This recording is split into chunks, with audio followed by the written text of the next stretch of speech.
Hi, it's me. It's been a good month since I've talked to you last, and I appreciate you guys watching my videos and commenting. I really love that. It's been a month because it's been a very hard August and just rough, I would say. I dealt with serious insomnia for 8 days.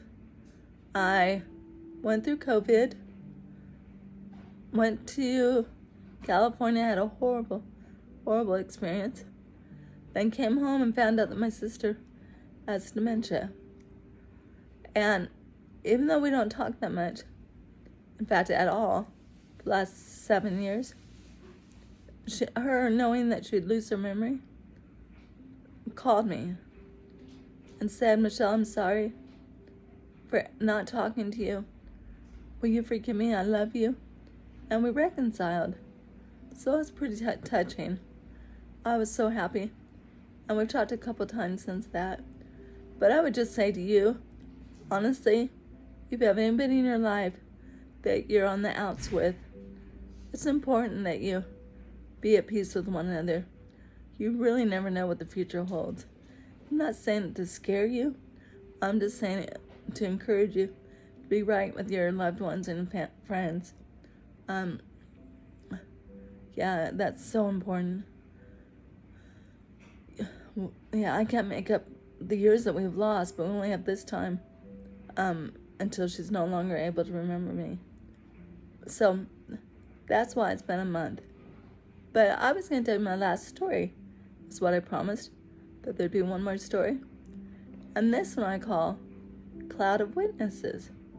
So to start, okay, I had an appointment with a cardiologist. And so paratransit took me. I was in my little red scooter. If you ever saw me then, you know I was buzzing around all the time on that red scooter. But I'm in the paratransit vehicle. And he's heading to the doctor's office. I'm like, this doesn't look right. I know it's Horizon Ridge. That was good. But the building didn't look right. And he goes, oh no, this is it. And so he lets me out. And I get out and I realize this is not the right place. But he has gone. He's left already.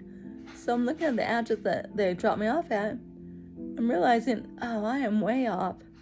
So I get, I'm on my scooter. So I'm going down this sidewalk all the way, what would have been about 4 blocks. I'm thinking I could do it, right? So I'm going as fast as I can. And yet, I'm looking at the addresses on the buildings. Just keep looking, checking. Well, one time when I was looking up, I should have been looking down.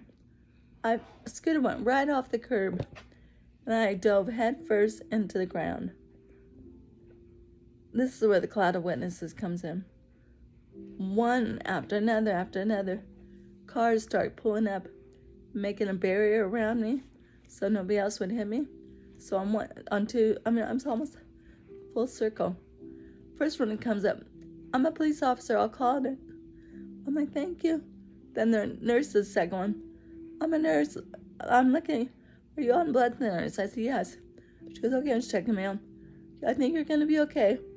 And the third one's like, do you want me to call anybody? I'm like, no, that's okay. And the fourth one's like, I'm watching. Nobody's coming, you're fine. Everybody contributed. I was shocked. It's like I'm laying down with my head up on the ground. I'm trying to turn and tell people, thank you. I really appreciate it. Praise God, you're so wonderful, thank you. And then they take me to the hospital. The ambulance comes. I go to the hospital. And I go to the head trauma unit. Well, my caretaker at that time was Wanda. And she had yet to call Mark. So I asked her to do that once we got to the hospital. And the way she told Mark this story was hilarious. You have to know Wanda. She did not come right out and say, hey, your wife is in the hospital. No, she started like from the beginning of the trip. Yeah, Michelle left about a half hour ago. Then like she was going to meet me there. And then we were going to go and have lunch after and do this and do that. But, she then had a fall. And Mark's a fall? What are you talking about? Oh, yeah. She just had an accident on a scooter. Mark's like, oh my gosh, where is she? Well, we're here at Santa, St. Rose Santa. And Mark's like, Wanda, why did you tell me that to start with? I'm not kidding you. She talked to Mark probably 10 minutes before she ever said why she was calling. It was hilarious. But anyways, I'm fine. Wanda's fine. And thank you for watching. Okay, bye guys.